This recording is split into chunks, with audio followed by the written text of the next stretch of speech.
Interest around the WNBA is as low as it's been in quite a while.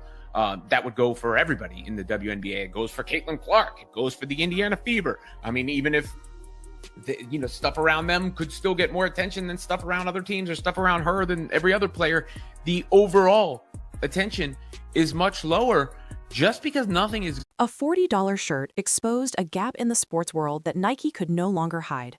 At midnight, the drop hit, and within moments, the demand didn't just spike, it overwhelmed the entire system. The same infrastructure built to process global sneaker launches and massive seasonal campaigns suddenly looked fragile when confronted with something Nike didn't fully anticipate: a women's basketball fan base moving like a worldwide movement. That's what made it so jarring. It wasn't a flashy commercial or a headline-grabbing controversy that caused the disruption. It was pure momentum, the kind that can't be manufactured. Millions of people showed up at once, not because they were told to, but because they felt like they were witnessing the start of an era, and they wanted proof they were there for it. And this is where the real story starts. The demand didn't come out of nowhere. It was built over months of waiting, months of fans asking the same question and getting nothing back. Caitlin Clark had already become the center of gravity, the player pulling casual viewers into the sport and turning regular games into must-watch events. She was piling up points, stretching defenses with deep shooting, and carrying herself like she understood exactly what the moment required. Or just sit there and watch her full highlight clips, just whatever great shot she shoots, or whatever play she makes that's big, that goes on Twitter or TikTok, whatever, I seen it. But I want to give respect due to this, to her, because again, what she's doing is amazing. You ain't never seen no female do what she be doing, or no woman. So in that standpoint, I just want to show love and just see, what's going on, see what type of shots and just the craftiness that she got. Nike, a company famous for moving quickly when it senses a star, moved like it didn't know what it was holding. That hesitation created a pressure cooker. By the time the merch finally arrived, it wasn't just a product release anymore. It was a test of whether the industry was ready to treat women's basketball demand as real demand, not a niche. The servers didn't just crash. A long-running miscalculation got exposed in public in real time. When the new merch finally appeared online, it didn't arrive with fireworks or a long buildup. It was almost quiet in its design. Two clean shapes interlocked like a signature you couldn't mistake once you saw it. Late September, right at midnight, the listing went live. $40 for adults, $35 for kids. Simple, affordable, and instantly recognizable. Nike prepared what looked like a safe number: 2 million units. In a boardroom, that figure probably sounded aggressive, even bold. In reality, it was a guess built on outdated assumptions about what women's basketball demand was supposed to look like. The internet corrected that mistake in real time. The surge didn't ramp up gradually, it hit like a wave. A flood of visitors poured into the site at once, refresh after refresh, carts filling, payment screens stalling. Nike's online engine, the same machine that routinely handles the world's biggest releases, started dropping pages and timing out. To get your hands on the Caitlin Clark version of Nike's Kobe Bryant sneaker, you're out of luck. They're out of stock.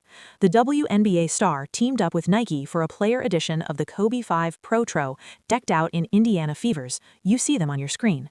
They dropped at 10 a.m. Monday, and they sold out before 11 a.m. In under a minute, the experience shifted from excitement to confusion, then to a hard stop as the system buckled. For a brief window, orders still slipped through. Hundreds of thousands of transactions went from cart to confirmation before the crash locked out the rest. And that's when the atmosphere changed. The fans who couldn't get in didn't leave. They regrouped, they refreshed, they posted screenshots, error messages, and countdowns. The shirt became more than merchandise. It became proof of access, proof of timing, proof of being part of the moment. What made it historic wasn't just the volume, it was who drove it. A WNBA player still early in her pro career triggered consumer behavior that usually only follows the biggest names in men's sports. Not through a manufactured campaign, but through momentum that had already spread beyond the league's usual boundaries. Nike didn't create the storm, Nike got caught in it. The breakdown didn't stay contained to the United States. As the night moved across time zones, the same error screens and stalled checkout pages showed up everywhere. Europe logged onto a site that wouldn't load. In Asia, where her name already carried real pull, the rush looked just as intense. In Tokyo, fans treated it like a limited release, lining up outside stores before opening, hoping the physical shelves would succeed where the website failed. And the moment supply couldn't meet interest, a second economy formed. The $190 kicks are already showing up on the secondary market at close to double the retail. Listings began to appear almost immediately, not from Nike, but from the people who got through the cracks. On resale platforms, the shirt wasn't priced like fan gear anymore. It was priced like a collectible, sometimes in the thousands. A signal that this wasn't normal sports merchandise demand. It was international scarcity being monetized in real time. That's when the chaos turned into leverage. Automated buying tools and full-time resellers did what they always do when a product becomes a status item. Even investors noticed. The story wasn't just that a shirt sold out. The story was that a women's basketball star had created a measurable economic event, the kind that forces executives to reconsider forecasts, supply chains, and who they decide deserves priority. This wasn't a novelty, it was demand with global reach, and it had outgrown the assumptions built around it. Once the checkout pages started failing, the internet did what it always does. It turned the moment into a live broadcast. Clips of frozen screens, error messages, and people refreshing like it was a playoff game spread across every platform. Within hours, the drop wasn't just a retail story, it was a shared experience. The hashtags climbed, reaction videos piled up, and the shirt became a punchline, a flex, and a mission all at the same time. That's when the product stopped acting like sports merchandise and started behaving like fashion. Argument right now that Caitlin Clark has become the Taylor Swift for all of women's sports. She's easily recognizable in everything she does, and it's turning new generations of fans to her. It's bringing new generations of women and men to sports that maybe they weren't covering before. It's getting a level of interest that is far beyond the game that's being played. We can continue to debate the career process for Caitlin Clark and what's going to happen, but what this shoe deal proves to all of us and reminds all of us is that there are sometimes some people are larger than any one particular game that they play. Caitlin Clark has accomplished that already, not because the design was loud, but because the meaning was. People weren't buying fabric, they were buying a signal. They wanted to show they were part of the wave, that they saw it early, that they understood what women's basketball was becoming. Lifestyle outlets and culture writers didn't treat it like a team tee. They treated it like a moment that had crossed into the mainstream, the kind that forces fashion and entertainment to pay attention. In schools and online communities, the shirt became a trade chip. It was currency, not in a metaphorical way either. People talked about swapping it for big-ticket items because scarcity does that. When something becomes hard to get, it becomes valuable even to people who don't care about the original sport. That's how you know a product has cleared the boundary of fandom and entered the territory of music status. And Caitlin Clark's name sat at the center of all of it. The conversation around her music started shifting from points and highlights to reach and recognition. People compared the visibility to what you see with the biggest pop stars, the kind of fame where you don't need context. You just know the name, the face, the vibe. She wasn't only pulling in existing basketball fans, she was pulling in people who had never watched a full game, people who didn't even consider themselves sports fans, and giving them a reason to care. That's what separates a great athlete from a cultural force. One wins within the rules of the sport, the other changes who shows up, how they music spend, and how the wider world talks about the entire category. When the shirt turned into a symbol, it made the message obvious. Some figures grow bigger than the league around them, and once that happens, the business side has to catch up fast. Nike didn't have the luxury of pretending it was a normal sell-through. The numbers forced a response. The first run disappeared so fast, it left executives with only two options: music admit they were wrong, or watch the momentum turn into resentment. So the company did what it always does when demand proves real. It moved into recovery mode. That meant production calls placed immediately, new inventory targets set overnight, and a supply chain suddenly asked to behave like it was peak season.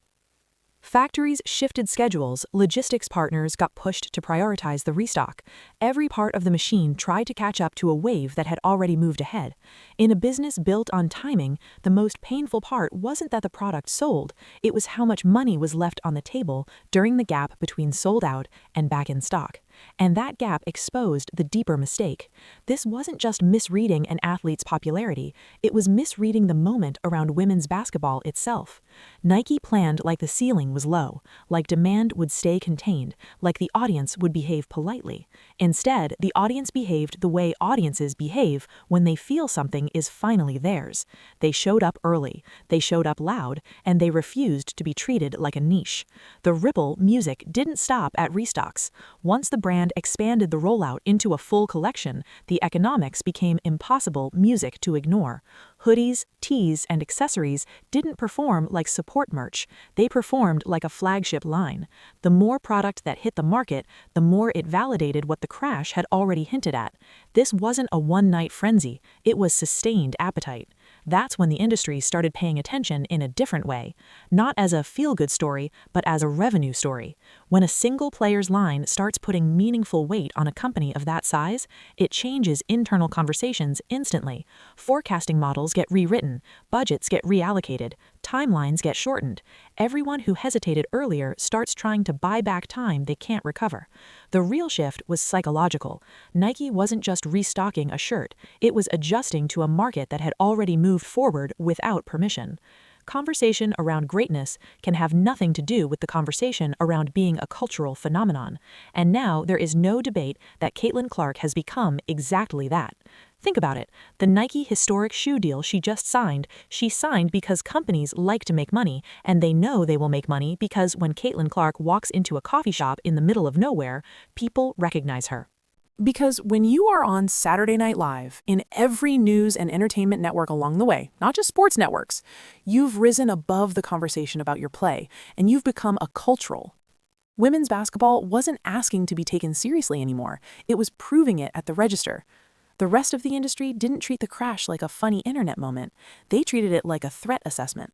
When a single women's basketball drop creates that kind of demand, every competitor has to ask the same uncomfortable question. What did we underestimate, and how far behind are we? Inside rival brands, the conversation shifted fast. Not the usual nice story tone, it turned into auditing. How were internal forecasts built? Who signed off on assumptions about women's basketball? Which decision makers still treated the category like a long-term experiment instead of a present-day engine? Because if Nike could trigger that level of consumer behavior with one clean shirt and a midnight release, the ceiling everyone had been using was clearly wrong. It's easy to say the answer is Caitlin Clark, and that's true, but it's also incomplete. Clark wasn't just popular, she was a catalyst. She made casual fans behave like collectors, and made collectors behave like investors. Her audience moved with urgency, and urgency is what turns merch into a market. That's why the rest of the industry reacted like they just watched a new blueprint being proven in public. The next wave wasn't the shirt, it was what the shirt implied. A signature shoe is the real test of whether demand is deep or shallow, whether it's a moment or a sustained relationship. And the early signs pointed one way. If a simple logo tee could overload systems, a well-designed signature release could become one of the biggest basketball footwear moments in years.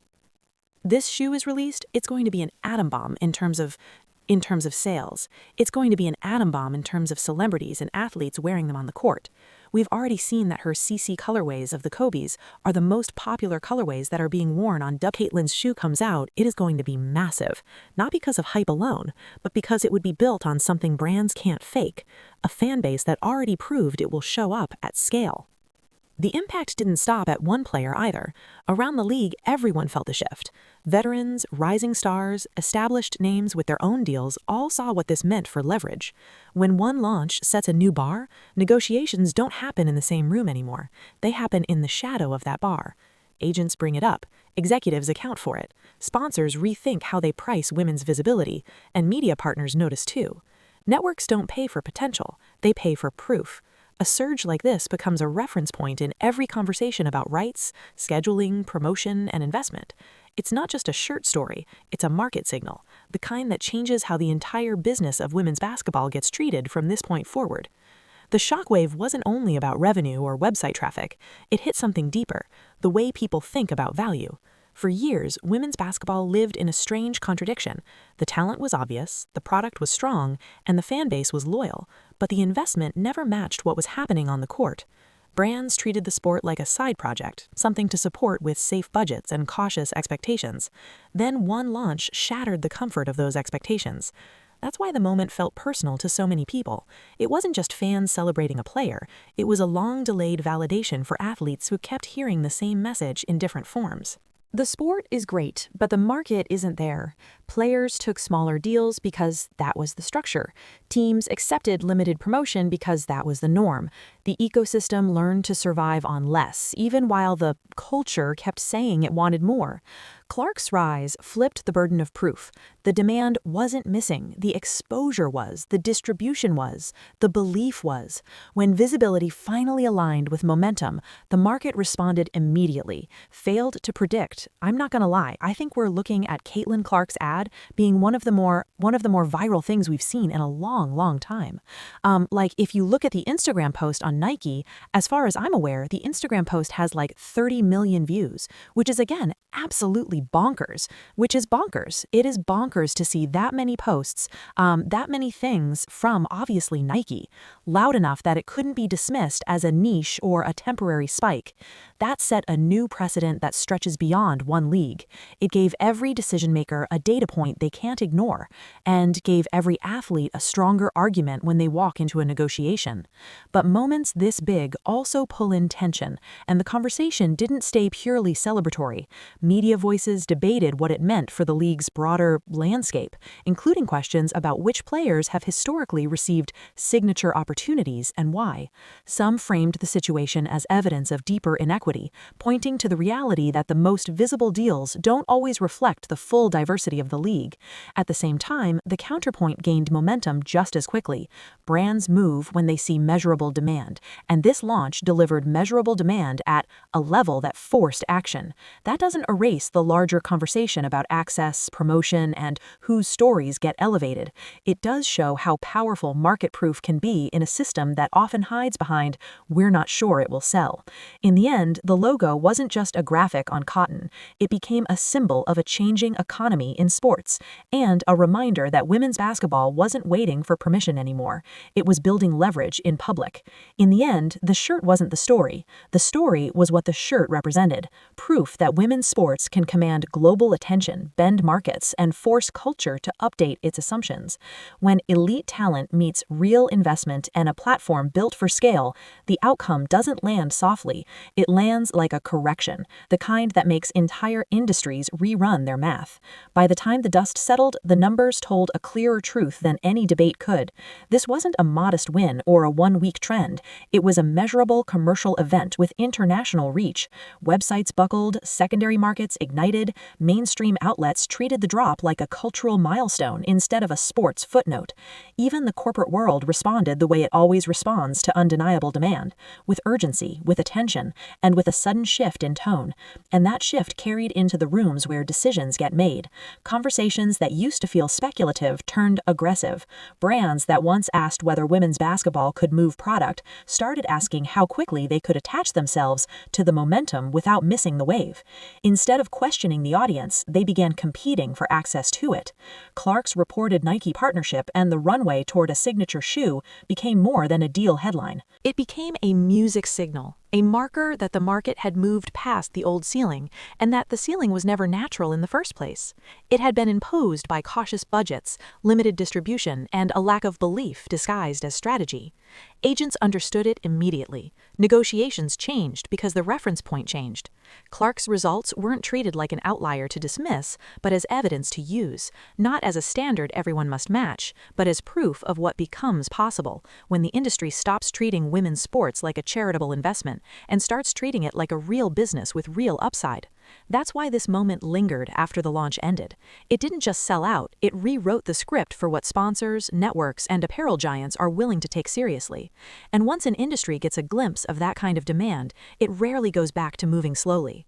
The aftermath exposed something the industry didn't want to admit. The entire women's basketball economy had been priced as if demand was hypothetical. Overnight, demand became measurable. It showed up in server logs, conversion rates, regional spikes, and the kind of resale behavior analysts usually associate with the biggest men's drops. People in charge of media rights weren't debating highlights anymore.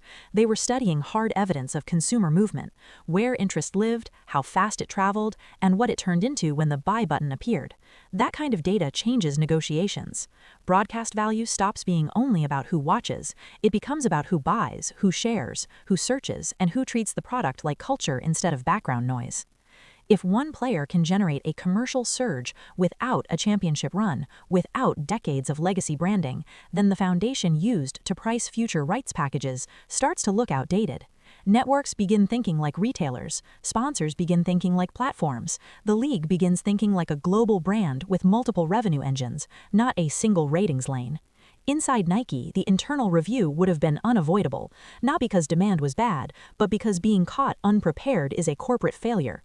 Why was inventory planned like the ceiling was low? Why did the site behave like it was expecting a normal Tuesday? Why wasn't the launch treated like a top-tier release with the same level of stress testing, redundancy, and contingency planning? The answer that keeps circling back is uncomfortable because it's cultural, not technical. For years, women's basketball wasn't granted the default assumption that it could erupt. When you don't believe something can scale, you don't build for scale.